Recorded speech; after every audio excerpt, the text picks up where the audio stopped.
মগজ ফ্রাইয়ের দাম এখন কত করে যাচ্ছে? মগজ ফ্রাইয়ের দাম খুবই বেশি করে যাচ্ছে। অবশ্যই দুর্নীতির পক্ষে কথা বলার কোনো জায়গা নেই। ছবি উন্নতি হবে বা ছবির অবনতি হবে এটা বলার মতো উদ্ধত্ত আমার নেই। মানুষ কিন্তু নানা জায়গায় প্রতিরোধ গড়ে তুলছেন এবং দেশের সরকারগুলোও কিন্তু প্রতিরোধ গড়ে তুলছে। সামাজিক যা যা পরিবর্তন হয় মূল্যবোধের, আমি বিশ্বাস করি তার একটা বিরাট কারণ অর্থনীতি। দিনের শেষে আপনি আশাবাদী? প্রবল। আমি সবসময় আশাবাদী। আমি বিশ্বাস করি যে মানুষের বিশ্বাস হারানো পাপ। নমস্কার, পিপলস রিপোর্টারে আপনাদের স্বাগত। আপনারা জানেন যে 2016 সাল থেকে নিরবিচ্ছিন্নভাবে পিপলস রিপোর্টার তার পথ চলা চালিয়ে যাচ্ছে এবং আজ 27শে সেপ্টেম্বর পিপলস রিপোর্টারের জন্মদিনও বলা যেতে পারে। আজ থেকে পিপলস রিপোর্টারের যাত্রা শুরু হয়েছিল 2016-তে।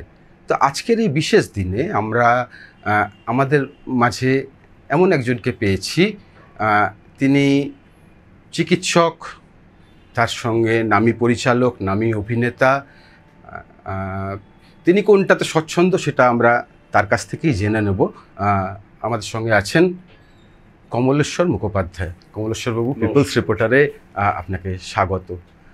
হ্যাঁ, আপনার যে দীর্ঘ একটা যাত্রাপথ, আমি চিকিৎসকের বিষয়টাকে আমি ধরছিই না, মানে আমি শুধু পরিচালক বা অভিনেতার দিকটাকে ধরছি, যে উড়ো চিঠি থেকে একটু সরে বসুন, এই যে একটা 14 বছরের একটা দীর্ঘ সময়। তো আপনি এই যে যাত্রাপথ, চুটিয়ে অভিনয়ও করেছেন, পরিচালনাও করছেন, কোনটাতে আপনার বেশি ভালো লাগে? বা এই যে চিকিৎসক সত্তাটা যেটা আপনার, কোনটা আপনার কাছে খুব আবেগের, খুব আনন্দের, খুব ভালো লাগার? সবকটা কাজ ভালোবেসেই করি, কিন্তু এটা সত্যি কথা যে চিকিৎসা সঙ্গে নিজেকে খুব যে জড়াই তা নয়। তার কারণ হচ্ছে যে চিকিৎসা শাস্ত্র, ডাক্তারি বিষয়টা, এটা প্রতিদিন আপডেশনের একটা বিষয় আছে, নিজেকে আপডেট করার বিষয় আছে, না হলে পেশেন্টদের সঙ্গে তঞ্চকতা করা হবে। তো যেহেতু আমি একটা সম্পূর্ণ অন্য প্রফেশনে চলে গেছি, সেই কারণে এখন যদি আবার প্রফেশনালি ডাক্তারি করতে শুরু করি তো আমি অনেক পিছিয়ে গেছি, মানে, এবং সেটা মেকআপ করার মতো ক্ষমতা বা সাহস এবং সবচেয়ে বড় কথা সময়, এগুলো কোনোটাই নেই। তবে এটা বলতে পারি যে যখন ডাক্তারি করেছি ভালোই লেগেছে, ভালোবেসেই করেছি। ছবির বিষয়টা আলাদা। ছবি বা নাটক, থিয়েটারের বিষয়টা, এটা তো করার ইচ্ছে ছিল, কিন্তু শুরু থেকেই ছিল, কিন্তু অনেক পরে শুরু করার সুযোগ পেলাম। তার কারণ অন্য কোনো কারণ নয়, অর্থনৈতিক কারণ আর কি। মানে সব মধ্যবিত্ত পরিবারের আর্নিং মেম্বারকে যেটা করতে হয়েছে সেটাই হয়েছে। তো অনেক দেরি করে শুরু করেছি। অভিনয়টা বলা যেতে পারে যে কিছুটা অভিনয়, আমি যে খুব একটা থিয়েটারে অভিনয় করি, নাটকে করি তা না, মানে খুব সামান্য কয়েকটা অভিনয় করেছি। মূলত আমি পরিচালনার কাজই করতাম, আর আগে নাটক লিখতাম। এখন সে খুব বেশি লেখা হয় তা না, আর চিত্রনাট্যের কাজটা করি। সুতরাং ওগুলোই আমার ভালো লাগার জায়গা, মানে এই চিত্রনাট্য এবং পরিচালনার জায়গাটা। অভিনয়ের বিষয়টা কিছুটা ফাঁকতালে হয়ে গেছে বলা যায়। এগুলো তো গেল আপনি এই যে জার্নিটার কথা আপনি বললেন। আচ্ছা, 2022 সালে আপনাকে একবার অ্যারেস্ট হতে হয়েছিল, কেন? এটার কারণ হচ্ছে যে আমাদেরই পাড়ায়, মানে ওই রাসবিহারিতে, এই রাসবিহারি মোড়ের কাছে একটা বুক স্টল হয়েছিল। মানে পুজোয় যেরকম বুক স্টল হয়, বামপন্থীদের বুক স্টল অনেক জায়গায় হয়। তো আমি যাই না তাও নয়, অনেক বুক স্টলে অনেক সময় গেছি। তো এই ক্ষেত্রে যে ঘটনাটা ঘটেছিল, যে বুক স্টলটা ওখানে হওয়া নিয়ে যে বামপন্থী ছাত্র যুবরা করেছিল, তাদের সঙ্গে ওখানে যারা তৃণমূল করেন, তো তাদের একটা মারামারি হয়। সেটা মানে পুজোর একটা দিন হয়। তো তারপর সেটা নিয়ে আবার একটা বিক্ষোভ সমাবেশ হবার কথা ছিল, এবং সেই বিক্ষোভ সমাবেশটা হয়, এবং সেখানে অনেকেই ছিলেন। আমার তখন একদম মনে আছে সেটা হচ্ছে বিকাশ রঞ্জন ভট্টাচার্য এসেছিলেন, এবং আমিও গেছিলাম। তার কারণ একটা আছে। কারণটা হচ্ছে যে ওই বুক স্টলটার সঙ্গে জড়িত, এবং আমাদের পাড়ার আমারই সহযোগী শুভদীপ বলে, তো ওকেও মারধর করা হয়েছিল। ওই বুক স্টল ওখান থেকে সরানোর কথা হয়েছিল, এবং অন্যত্র নিয়ে যাওয়ার কথা হয়েছিল। তো এই রকম একটা পরিস্থিতিতে তখন আবার ওই সমাবেশের ওপর হামলা হয়, এবং হামলা যখন হয় তখন পুলিশ অনেককে অ্যারেস্ট করে সেখান থেকে। তো তার মধ্যে আমিও ছিলাম। আমি একা নই, আমার সঙ্গে প্রায় আমার যতদূর মনে পড়ছে 13-14 জন ছিলেন। তো তারপরে লালবাজারের সেন্ট্রাল লকআপে নিয়ে যাওয়া হয়েছিল। বিষয়টা হচ্ছে যে আমি বলবো যে একটা বুক স্টল যেখানে তৈরি হয়েছে তার অধিকার সবারই আছে। আর বিশেষ করে পুজোর মতো সময় যেখানে মানুষ একদিকে যেরকম পুজো ঠাকুর দেখতে যান, অন্যদিকে বইপত্র কেনেন, এবং আমি তো চাইবো সবসময় যে প্রগতিশীল গণতান্ত্রিক যে ধরনের বই এবং বামপন্থী যে বইগুলো রয়েছে সেগুলো মানুষ পড়ুন। তো সেই অর্থে সেখানে আমার অবশ্যই একটা মানে সমর্থন ছিল এবং যাওয়ার কারণও ছিল। তো তারপরের ঘটনাটা অত্যন্ত অনভিপ্রেত, বাট হয়েছিল। তো যাই হোক, সেটা হওয়াতে আবার অনেকেই যারা আমাদের বিভিন্ন মানে শিল্পকলার সঙ্গে যুক্ত শিল্পীরা এবং সংস্কৃতি কর্মীরা, তাঁরা যথেষ্ট মানে রেগে গেছিলেন, এবং অনেক কথা সোশ্যাল মিডিয়া ইত্যাদিতে হয়েছিল। তবে সেটা যে খুব মানে আমার জন্যে খুব অবাক করা বিষয় ছিল তা নয়। এই জন্যে নয়, কারণ আমরা যারা, আমাদের একটা দর্শন তো আছে, একটা পলিটিক্যাল ফিলোসফি আছে, তো সেইটা প্র্যাকটিস করার ক্ষেত্রে এই ধরনের আক্রমণ বা অনভিপ্রেতভাবে কাউকে বন্দি করার যে প্রচেষ্টা, সেটা ঘটতেই পারে। মানে সেটা মানে নতুন করে কিছু ভাবছি না। এরকম আমি দেখেছি যে আমাদের অনেক কমরেড তো তারা বাড়িছাড়া হয়ে রয়েছেন, অনেকে মার খাচ্ছেন, অনেকে খুন হয়ে যাচ্ছেন। তো এরকম পরিস্থিতিতে ওই আমার ধরা পড়াটা বা জেলে নিয়ে যাওয়াটা সেটা খুব গুরুত্বপূর্ণ বিষয় বলে আমার মনে হয় না। আপনার কথার মধ্যে থেকে সোশ্যাল মিডিয়া উঠে এলো, তো আপনি সোশ্যাল মিডিয়াতে যে খুব একটা সক্রিয় এটা সেভাবে বলা যাবে না, কিন্তু আপনি মাঝে মাঝেই সোশ্যাল মিডিয়াতে খুব ইঙ্গিতপূর্ণ পোস্টই করে থাকেন, যে যার একটা মানে যেটা ইনার মিনিং একটা যদি খুঁজতে যাওয়া হয় একটা অন্যরকম পাওয়া যাবে। যেরকম 11ই আগস্ট 2024 আপনি একটা সোশ্যাল মিডিয়াতে পোস্ট করেছিলেন, একটা 4 লাইনের একটা ছড়া পোস্ট করেছিলেন, যেখানে লেখা ছিল মাথা কিনতে খরচা আছে জানো, রুই কাতলা কিংবা মগজ ফ্রাই। তা মগজ ফ্রাইয়ের দাম এখন কত করে যাচ্ছে? মগজ ফ্রাইয়ের দাম খুবই বেশি করে যাচ্ছে। এই কারণ হচ্ছে যে যদি যাদের একটা মানে সামাজিক ইনফ্লুয়েন্স আছে, বা যারা সিভিল সোসাইটি তৈরি করতে পারেন, এরকম মানুষ যাতে বিরুদ্ধমত বেশি না পোষণ করেন, তার একটা প্রচেষ্টা হবেই। দেখুন, আমরা এটা তো জানি যে বিভিন্ন সময় ট্র্যাডিশনাল ইন্টেলেকচুয়ালরাও তারাও অনেক ক্ষেত্রে প্রতিবাদ করেন, আমরা দেখেছি বিভিন্ন ঘটনায়, এবং সেই প্রতিবাদ করাটা স্বাভাবিক, কারণ তারা অনেকেই সেন্সিটিভ মানুষ হন, লজিক্যাল মানুষ হন, তাদের মনে হয় যে এই বিষয়ে প্রতিবাদ করা উচিত এবং সরকারের বিপক্ষে যাওয়া উচিত। এক, দ্বিতীয় কথা হচ্ছে যে আমাদের সোসাইটিটাকে আমি যদি এইভাবে দেখি যে একদিক থেকে তার যে পুঁজিবাদ বা বুর্জোয়া যে হেজিমনি, সেই বুর্জোয়া কালচারাল হেজিমনি মানে কায়েম রাখতে হবে, এবং সেই কায়েম রাখার কাজটা দক্ষিণপন্থীরা করে থাকেন বামপন্থীদের বিরুদ্ধে। এবং এই কালচারাল হেজিমনিটা দুভাবে করা সম্ভব। একটা হচ্ছে যে যদি ইডিওলজিক্যাল স্টেট অ্যাপারেটাস দিয়ে কাজ করানো যায়, অথবা রিপ্রেসিভ স্টেট অ্যাপারেটাস দিয়ে কাজ করানো যায়। অর্থাৎ একদিকে যেরকম পুলিশ বা প্রশাসন বা মানে অন্যান্য যে দপ্তরগুলো রয়েছে তাদের একটা নজরদারি থাকে, আবার অন্যদিকে একই সঙ্গে আমরা একদম ছোটোবেলা থেকেই একটা কালচার, যে কালচারটা সম্পূর্ণ দক্ষিণপন্থী, সেটা অনেকটা ইমবাইব করে ফেলি। সেটা শুধুমাত্র মানে কোনো একটা রাজনৈতিক দলের ক্ষেত্রে নয়, আমি বলছি যে সেটা বাড়িতে, পাড়ায়, বন্ধুবান্ধবদের থেকে, বাবা মার থেকে, তারপর স্কুলে, কলেজে, এবং তার পরবর্তীকালে সাংস্কৃতিক দুনিয়ায়। এই সাংস্কৃতিক দুনিয়ার মধ্যে যে বুর্জোয়া হেজিমনি রয়েছে সেটা তো অস্বীকার করে লাভ নেই, সেখানে রয়েছে। এবং সেই ক্ষেত্রে স্বাভাবিকভাবেই যদি যথেষ্ট মানে ইডিওলজিক্যাল কনফ্রন্টেশনের মধ্যে না যাওয়া যায়, তাহলে স্বাভাবিকভাবেই মানুষ দুর্বল হয়ে পড়েন বিভিন্ন সময়, এবং বিভিন্ন সময় যারা দুর্বল হয়ে পড়েন তারা অনেক ক্ষেত্রেই আপোষের পথ নেন।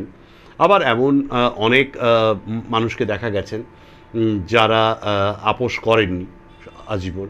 মুশকিল হচ্ছে যে ইতিহাস সবসময় তাঁদেরই মনে রাখে এই কারণে, কারণ স্রোতের বিপক্ষে যারা চান তাদের মধ্যে প্রাণ শক্তি প্রচুর, এবং তারাই আগামীর যে দিগদর্শন সেই দিগদর্শন দেখাতে সক্ষম হন। আপনার কথার মধ্যে থেকে দক্ষিণপন্থার কথা এলো, ইতিহাসের কথা এলো, আপনি যেগুলো বললেন। তো আমরা যদি কিছুটা সময় পিছিয়ে যাই, 80 বছর 90 বছর যদি আমরা পিছিয়ে যাই, আমরা দেখব যে এই প্রোপাগান্ডা মিনিস্ট্রি যখন তৈরি করা হয়েছিল হিটলার রেজিমে, তখনও কিন্তু এইভাবে পুরো মিডিয়া বা এই প্রচার যন্ত্র যেগুলো আছে আমাদের, সেগুলোকে পুরো কবজা করার একটা চেষ্টা করা হয়েছিল। এবং সেই সময় একাধিক প্রোপাগান্ডা ফিল্মের কথা আমরা একটু ঘাঁটাঘাঁটি করলেই আমরা জানতে পারবো। তো হাল আমলে আমরা দেখতে পাচ্ছি যে আমাদের এখানেও কিন্তু বেশ কিছু সেই ধরনের প্রোপাগান্ডা ফিল্ম তৈরি করা হচ্ছে বলে মানুষজন বলছেন, তা নিয়ে বিতর্ক হচ্ছে, চর্চা হচ্ছে। তা আপনি কি মনে করেন যে দক্ষিণপন্থা আবার শক্তিশালী হয়ে উঠছে নতুন করে আমাদের দেশের বুকে? অবশ্যই সেটা, তার কারণটা হচ্ছে যে আমি যদি সঠিক বলি তাহলে বেনিটো মুসোলিনি তিনি নিজেই একজন সাংবাদিক ছিলেন এবং তখন সোশ্যালিস্ট ছিলেন, পরবর্তীকালে পরিবর্তিত হন এবং ফ্যাসিজমের মানে প্রবর্তন করেন। আবার ঠিক সেই রকম জার্মানিতে যদি বলি লেনি রাইফেনস্টালের কথা, তো লেনি রাইফেনস্টাল মানে হিটলারের সমর্থনে ছবি বানিয়েছেন এবং প্রোপাগান্ডা ছবি বানিয়েছেন। বিষয়টা হচ্ছে যে প্রোপাগান্ডা ছবি বানানো নিয়ে কোনো সমস্যা নয়, সমস্যাটা হচ্ছে কেউ একজন প্রোপাগান্ডিস্ট হতেই পারেন এবং তিনি রাইট বা লেফট যে কোনো মানে দিকে তিনি থাকতে পারেন।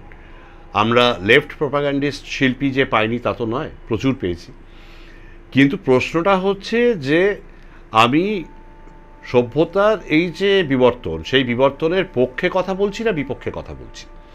সহজ কথা, আমি পরের ধাপটা কি দেখতে পাচ্ছি, আমি কি পরের ধাপটা এই বুর্জোয়া ডেমোক্রেসির মধ্যেই আমার সমস্ত চিন্তাভাবনা স্বপ্নকে মানে বেঁধে রাখছি, নাকি আমি পরের ধাপটার মধ্যে সমাজতন্ত্র দেখতে পাচ্ছি। অন্তত সমাজতন্ত্র মানে একেবারে এসে না পড়লেও যে সমাজতান্ত্রিক যে মূল্যবোধ, সেই মূল্যবোধ নিয়ে বাঁচার চেষ্টা করছি। আপোষ যে করছি না তা নয়, আপোষ তো প্রতিপদেই করতে হচ্ছে। একটা বাজার অর্থনীতির মধ্যে বেঁচে আপোষ করব না এটা হয় না, এবং সেইখানে এটাও বিষয় নয় যে আমি একজন পার্টিসান বা আমি একটা রেভলিউশনারি পার্টির হয়ে কাজ করছি, তাও নয়। সেখানে আমার মাস ইনভলভমেন্টের প্রশ্ন আছে এবং সেই সব ক্ষেত্রে একটা মাস রেভলিউশনারি পার্টি যেভাবে চলে অনেক ক্ষেত্রেই অনেক মানুষের সঙ্গে মিশতে হয় এবং মানে অনেক ধরনের আপোষ করে অনেকের সঙ্গে অনেক সমঝোতা করেই এগোতে হয় না, তো আমি বলছি না। কিন্তু আমি বলতে চাইছি যে শেষমেশ এইটা দেখা খুব জরুরি যে সভ্যতার যে অগ্রগতির পথ, সেই অগ্রগতির পথে আমি কি এগিয়ে থাকার জন্য লড়ছি নাকি পিছিয়ে যাওয়ার জন্য লড়ছি। এবার রাইট প্রোপাগান্ডিস্ট ফিল্ম যেগুলো দেখতে পাচ্ছি সেগুলো সমাজে বিভাজনের সৃষ্টি করছে। এই বিভাজন সৃষ্টিকারী যে শক্তি সে তো আমাদের পিছিয়ে দিচ্ছে এবং মানে শেষমেশ আমরা এই জায়গায় পৌঁছচ্ছি যে আজকে যে গণতন্ত্র পেয়েছি, আজকে যে সংবিধান পেয়েছি, সেখান থেকে পিছিয়ে গিয়ে আমি নিশ্চয়ই আবার রাজতন্ত্রে ফিরে যাব না। তো সেই যে ইতিহাসের মানে চালিকা শক্তির বিপক্ষে যারা কথা বলেন, তারা যে ছবি করেন সেইগুলো রাইট প্রোপাগান্ডিস্ট ছবি এবং সেগুলো কিন্তু জনসমর্থনও পায় না। মানে প্রচারের জন্য অনেক টাকা পয়সা খরচা হয় এবং আমরা দেখেছি এই রিসেন্টলি অনেকগুলো ছবি তৈরি হয়েছে বিভিন্ন স্টেটের ফাইলস নাম দিয়ে। তো সেক্ষেত্রে সেগুলো কি খুব মানুষ মানে ভীষণভাবে দেখছেন না? মোটেই দেখছেন না, কারণ তার মধ্যে তথ্য এবং সত্যের অনেক বিকৃতি রয়েছে এবং সবথেকে বড় কথা এটা পরিষ্কার বোঝা যাচ্ছে যে এই ছবি বা সংস্কৃতির যে কাজ, সেই কাজের মধ্যে দিয়ে মানুষে বিভাজন সৃষ্টি করার চেষ্টা চলছে। সেটা আমি কোনোভাবেই সমর্থন করি না। আমি কেন, আমার মনে হয় না যে যারা মানে শিল্পকলার সঙ্গে যুক্ত, সংস্কৃতির সঙ্গে যুক্ত, তারা কেউই খুব একটা অ্যাপ্রুভ করেন বলে। আপনার কথাবার্তা খুব স্পষ্ট এবং যেটাকে বলা যায় যে কাটা কাটা কথা আর কি। তো আপনাকে কি মানে ফিল্ম ফেস্টিভ্যালে এই জন্যই ব্রাত্য করে রাখা হয় কেন? আগে একটা সময় আমন্ত্রণপত্র পেতাম, তারপরে যে খুব একটা পেয়েছি তা নয়। তবে এটাও ঘটনা যে ফিল্ম ফেস্টিভ্যালটা সেটাও তো একটা পপুলিস্ট অ্যাঙ্গেল নিয়ে নিয়েছে। এবং ফিল্মের যে চর্চা বা অন্য ধরনের ছবি দেখার যে প্ল্যাটফর্ম, মানে আমরা যখন কোনো বাণিজ্যিক ছবি বানাই বা বাণিজ্যিক ছবি নিজে যখন দেখি, তখন তো আমরা সেটা হলে দেখতে পাই, এটা তো খুব সহজ কাজ। এই বিকল্প সংস্কৃতি, বিকল্প যে ধরনের ছবি, অনেকে সমান্তরাল ছবি বলবেন, অনেকে সৎ ছবি বলবেন, যাই বলুন না কেন, মানে আর্ট হাউস ছবি বলবেন, তো যে ধরনের ছবি হোক না কেন, সেগুলো সাধারণত আমরা যে ছবিগুলো দেখে থাকি তার থেকে আলাদা, এবং সেটা শোকেসিং করার জন্যে সাধারণত ফেস্টিভ্যাল হয়। তো সেইটা যখন একটা পপুলিস্ট আউটলুক থেকে দেখা হয়, তখন সেটা আর খুব যে মানে আমাকে টানে তা নয়। কারণ পপুলিস্ট আউটলুক থেকে যে ছবি তৈরি হয় এবং যে ছবি প্রচুর রোজগার করবে বা যার মধ্যে একটা বাণিজ্য আছে এবং যেটা জনপ্রিয় হবে, এরকম ছবি আমি নিজেও করেছি, আমি নিজে দেখেওছি, প্রচুর দেখেছি, আর সেটা রোজ দেখা যায় চাইলে। কিন্তু ফিল্ম ফেস্টিভ্যালের ছবি একটু আলাদা হওয়া উচিত। সেটা যেহেতু হয় না, আমি আর খুব একটা যে মানে আমার ভেতর থেকে যে ভীষণ মনে হয় যে তাগিদ অনুভব করি ফিল্ম ফেস্টিভ্যাল দেখতে যাওয়া, তা নয়। সোশ্যাল মিডিয়া নিয়ে আপনার কাছ থেকে আপনি একটু আগে কথা হচ্ছিল আমাদের সোশ্যাল মিডিয়া নিয়ে, তো সোশ্যাল মিডিয়ার বর্তমান যে ট্রেন্ড আমরা যদি একটু খেয়াল করি, তাহলে দেখব যে বড্ড একটা পারস্পরিক ঘৃণা আমরা দেখতে পাচ্ছি, যেটা কিন্তু আজ থেকে 10-12 বছর আগেও ছিল না। এখন সোশ্যাল মিডিয়াকে যদি আমরা সমাজের একটা ছবি বলে ধরে নিই, যে সমাজের রিফ্লেকশন হচ্ছে সোশ্যাল মিডিয়াতে, তাহলে তো সামগ্রিকভাবে সমাজটাই কলুষিত হয়েছে বলে মনে হচ্ছে। যে একটা বিভাজন, মানুষে এই ঘৃণা, যেটা খুব দেখা যাচ্ছে রাস্তাঘাটেও, একটু চোখ কান খোলা রাখলেই কিন্তু এটা আমরা দেখতে পাচ্ছি। তো এটা এত কী করে দ্রুত এইভাবে? দেখুন, সামাজিক যা যা পরিবর্তন হয় মূল্যবোধের, আমি বিশ্বাস করি তার একটা বিরাট কারণ অর্থনীতি। এবার অর্থনৈতিক বিপর্যয় যখন নেমে আসে, সেটা বিভিন্ন কারণে সারা পৃথিবীতে নেমে এসছে, এবং ভারতবর্ষে এবং পশ্চিমবঙ্গে তো বটেই। তো এই যে অর্থনৈতিক বিপর্যয় যখন ঘটে, তখন বেশিরভাগ ক্ষেত্রেই আমরা দেখেছি সামাজিক বিভাজনকে ব্যবহার করা হয়, এবং সামাজিক বিভাজনের যে বীজ, সেই বীজটা বপন করা অনেক আগে হয়েছে। এখন সেইটাকে ফুলিয়ে ফাঁপিয়ে বড় করা হয়, এবং বড় করা হয়ে তারপর মানুষকে অসহিষ্ণু করে তোলা হয়, এবং তারা মানে ঘৃণার পথে,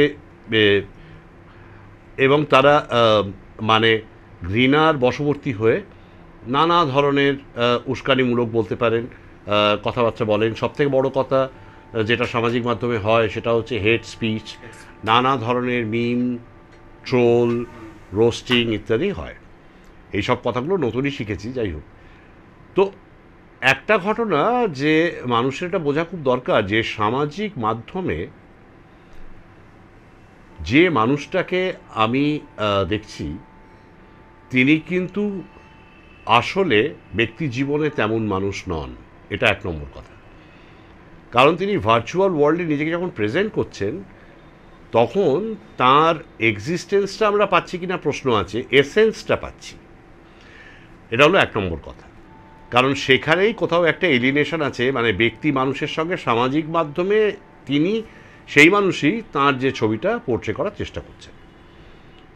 দু নম্বর বিষয় যেটা হচ্ছে যে এখানে মানে সেখানে একটা ভার্চুয়াল বিষয়, সেটা খুব মিথ্যে। কিন্তু দু নম্বর বিষয় যেটা, সেটা হচ্ছে এই ক্ষেত্রেও সোশ্যাল মিডিয়া ম্যাসিভলি রিগড।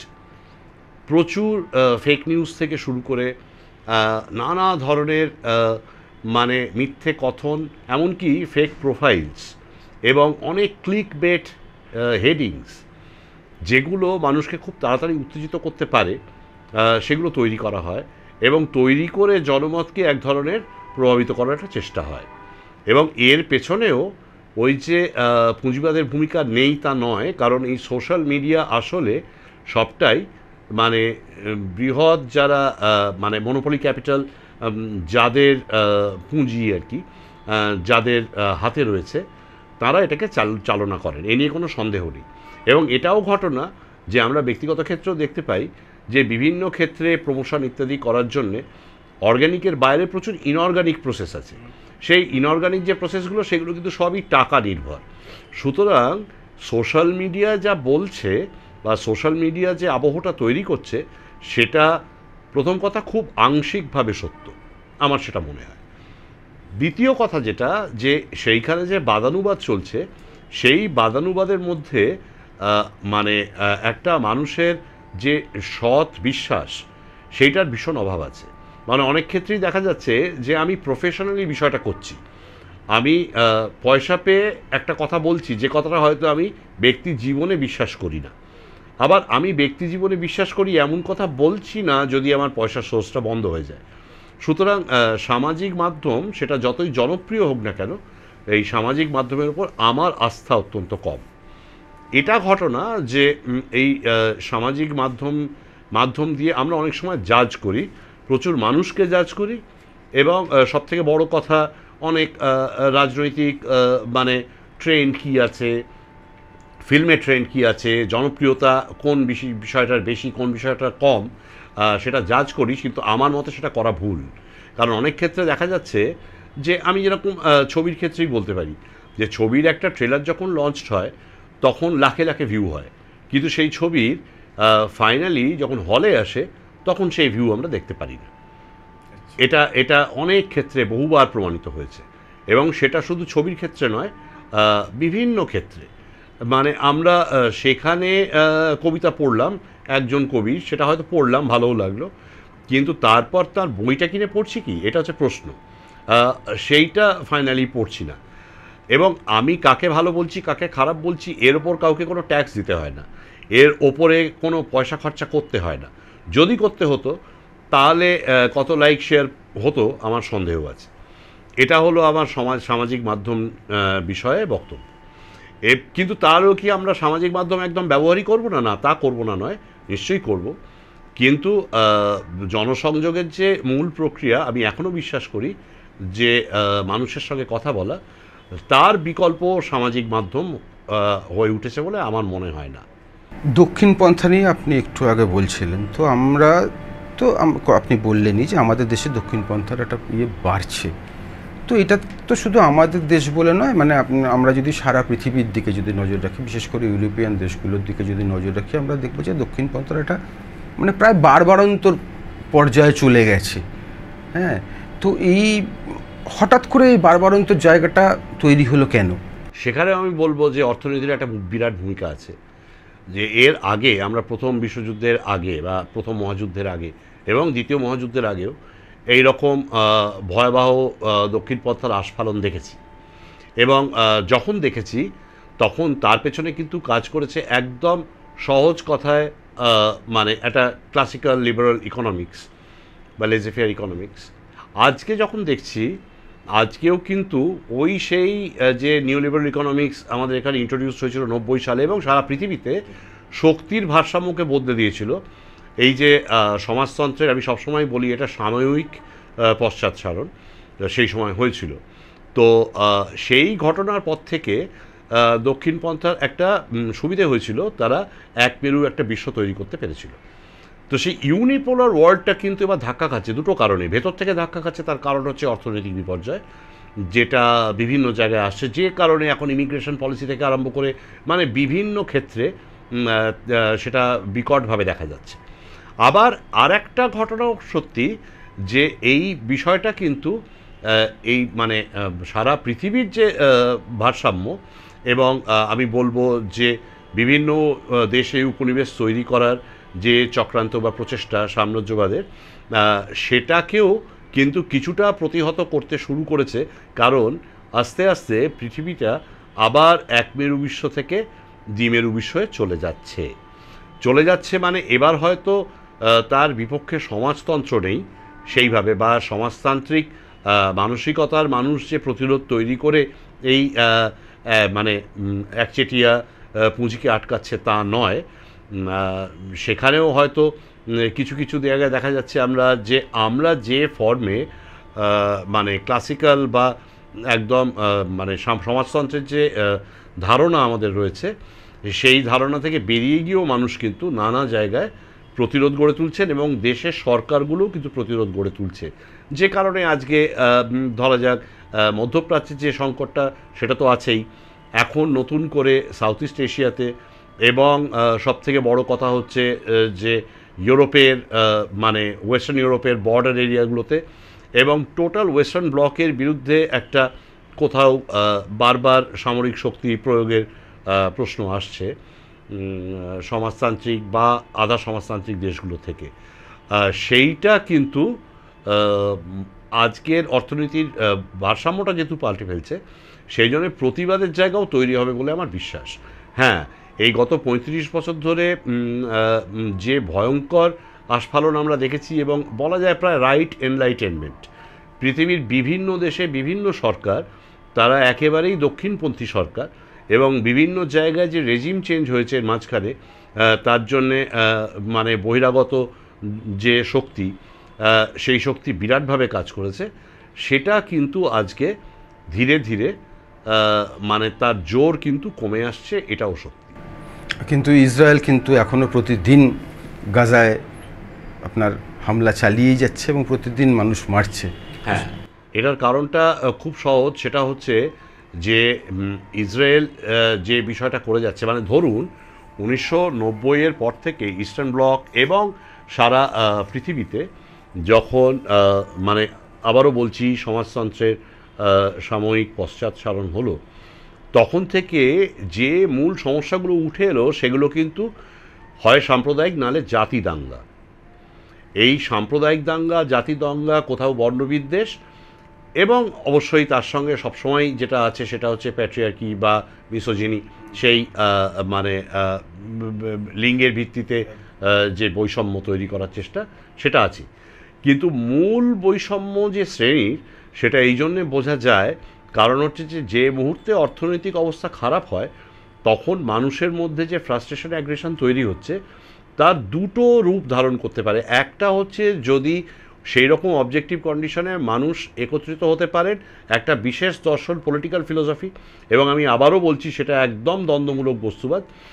এই দ্বন্দ্বমূলক বস্তুবাদ বা মার্ক্সবাদ যে বলবো, এই মার্ক্সবাদের ছাতার তলায় একদল মানুষ আসেন, আর একদল মানুষ কিন্তু একদম সম্পূর্ণ স্বৈরাচারের কাছে মানে স্বর্ণাপন্ন হন, স্বৈরাচারের স্বর্ণাপন্ন হন, যেটা আমরা ওই 1929 থেকে 33-এর যে ডিপ্রেশনের পরবর্তীকালে দেখেছি।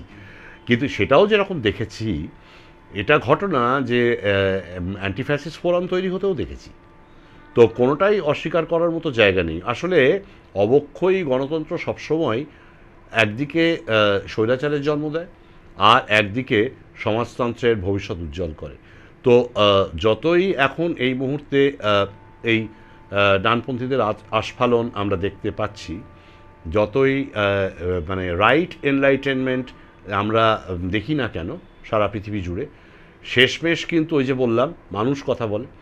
এবার এরকম যদি হয় যে একটা ভীষণ ইন্ডাস্ট্রিয়ালাইজ দেশ এবং ভীষণ এগিয়ে থাকা পুঁজিবাদী দেশ, তার 1% যে সামাজিক সম্পত্তি তা রয়েছে 99% মানুষের হাতে, আর 99% যে সামাজিক সম্পত্তি তা চলে গেছে 1% মানুষের হাতে, তাহলে অবশ্যই সেই বৈষম্য থেকে প্রথম দিকে অবশ্যই একটা স্বৈরাচারী দৃষ্টিভঙ্গি এবং আগ্রাসনের প্রচেষ্টা থাকবে। কিন্তু তারপর যখন শ্রেণী বৈষম্যের আসল কারণটা মানুষ পরিষ্কার বুঝতে পারবেন বা অনুভব করতে পারবেন, তখন ওই লেফট এনলাইটেনমেন্ট হতে বাধ্য। আপনার কাছ থেকে একটা জিনিস জানতে খুব ইচ্ছা করছে, সেটা হচ্ছে যে আর্টিফিশিয়াল ইন্টেলিজেন্স। সকলেই বলছে এখন যে মানে এই বিভিন্ন ক্ষেত্রে আর্টিফিশিয়াল ইন্টেলিজেন্স অ্যাকচুয়ালি ঢুকে পড়েছে, মানুষের জীবনের মধ্যে ঢুকে পড়েছে। আমরা অনেকেই অভ্যস্ত হয়ে পড়ছি এটার সঙ্গে, কথা বলছে, এ করছে, এটা সাজেশন চাইছে, ওই প্রশ্নের উত্তর চাইছে, সব ঠিক আছে। চলচ্চিত্র জগৎকে কিভাবে কি আদৌ ক্ষতিগ্রস্ত করছে নাকি না এটাতে উন্নতি হবে? বিজ্ঞানের তো সেই আশীর্বাদ অভিশাপ ছোটবেলা থেকে পড়ে এসছি, আপনি কি মনে করেন? ছবি উন্নতি হবে বা ছবির অবনতি হবে এটা বলার মতো ঔদ্ধত্য আমার নেই। আমি যেটুকু জানি সেটুকু বলতে পারি বা আন্দাজ করি সেটুকু বলতে পারি। সেটা হচ্ছে যে এই আর্টিফিশিয়াল ইন্টেলিজেন্স বিষয়টা দাঁড়িয়ে আছে হচ্ছে মেশিন লার্নিংয়ের উপর। আর মেশিন লার্নিংটা হচ্ছে যে সমস্ত কাজ স্যাম্পল করে সেই ধাঁচটাকে ফলো করে তারপরে একটা কিছুকে তৈরি করা। আমার প্রশ্ন হচ্ছে যে শিল্প সেটা প্রতিদিন তো তৈরি হচ্ছে, এবং শিল্পী যে কোনো ফর্মের, যে কোনো আর্ট ফর্মের যে কোনো শিল্পী, তিনি কিন্তু আগের দিন যে ছবিটা এঁকেছেন তার থেকে একটু অন্যরকম ছবি আঁকছেন। তো এই যে আজকে সকালে আমি একটা অন্যরকম কাজ করছি, এইটা স্যাম্পলিং সে পাবে কি করে আমি জানি না। যতক্ষণ না সেটা মেশিন লার্নড হচ্ছে ততক্ষণ তো সে এইটাকে কপি করতে পারছে না।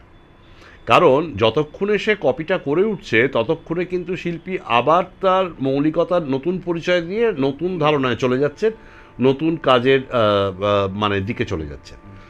সুতরাং আমার প্রথম প্রশ্ন হবে সেটা হচ্ছে যে হ্যাঁ, খুব ভালো স্যাম্পলিং করলে এবং খুব ভালোভাবে ডেটা থাকলে, সমস্ত পৃথিবীর যাবতীয় মানুষের কাজের ডেটা থাকলে হয়তো একটা জায়গায় অবধি কাজটা খুব সহজ হবে, কিন্তু মুশকিল হচ্ছে কাজটা গতানুগতিক হবে বলে আমার বিশ্বাস।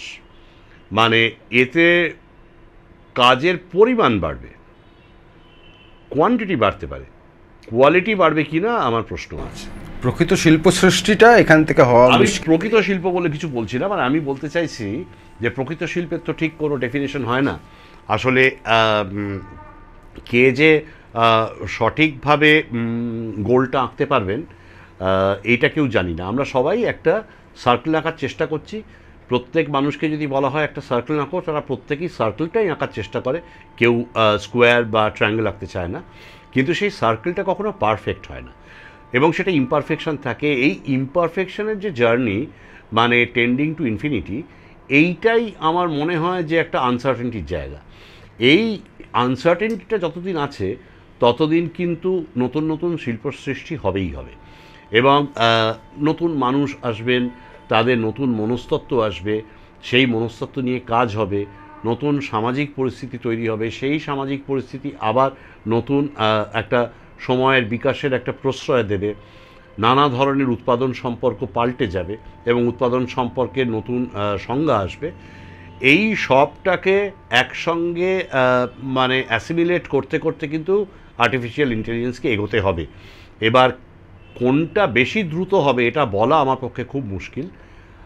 এটা এক নম্বর কথা। আর দু নম্বর কথা আরেকটা বিষয় আছে, সেটা হচ্ছে মানুষ কিন্তু তার ব্রেনের খুব কম অংশই, মানে যে কোনো মানুষ, তারা কাজ করাতে পারেন।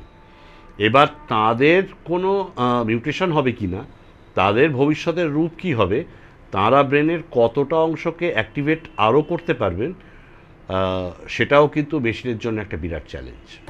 আপনার সঙ্গে অনেকক্ষণ কথা বললাম, আলোচনাটা আমাদের মোটামুটি শেষ জায়গায় চলে এসেছে। তবুও এই সামগ্রিকভাবে এই মুহূর্তে আমরা যে জায়গায় দাঁড়িয়ে আছি, রাজ্যের পরিস্থিতি বা দেশের পরিস্থিতি যাই বলুন না কেন, সেইটা একটু আপনার কাছে জানতে চাই যে দুর্নীতি বিষয়টা কি আমরা কি খুব সইয়ে নিচ্ছি, সইয়ে ফেলছি? দুর্নীতি নিয়ে প্রথমে যেটা বলা উচিত সেটা হচ্ছে যে অবশ্যই দুর্নীতির পক্ষে কথা বলার কোনো জায়গা নেই। এবার প্রশ্ন হলো যে ধরা যাক কেউ যদি দুর্নীতিগ্রস্ত হয় তো তার বিরুদ্ধে পদক্ষেপটা নিতে হবে। এবার পুলিশ প্রশাসন যদি পদক্ষেপ না নেন বা যদি কেন্দ্রীয় সংস্থাগুলো পদক্ষেপ না নেন, তাহলে সেক্ষেত্রে মানুষ তো এই বিষয়ে জর্জরিত হয়ে যাচ্ছে, মানুষের অর্থনৈতিক অবস্থাও ভালো হচ্ছে না, অনেক খারাপ হয়ে যাচ্ছে, মানুষ ক্ষতিগ্রস্ত হচ্ছেন। তো সেই জন্যে তারা প্রতিবাদ করবেন, এটাই আমার বিশ্বাস। এরকম ভাবার কোনো কারণ নেই যে কোনো কিছু সয়ে যায়, পৃথিবীতে কোনো কিছু সয়ে যায়নি। হয়তো এই মুহূর্তে তার বহিঃপ্রকাশ ঘটছে না, কিন্তু প্রতিরোধ হবে, এটা তো ঘটনা। এই প্রতিরোধ যে হয় না তা তো নয়। আমরা সারা পৃথিবীতে অনেক উদাহরণ দেখেছি যেখানে প্রতিরোধে মানুষ ঐক্যবদ্ধ হয়েছে। দিনের শেষে আপনি আশাবাদী, প্রবল? আমি সবসময় আশাবাদী। আমি বিশ্বাস করি যে মানুষে বিশ্বাস হারানো পাপ। এই কারণে পাপ, কারণ মানুষই ইতিহাস রচনা করেন।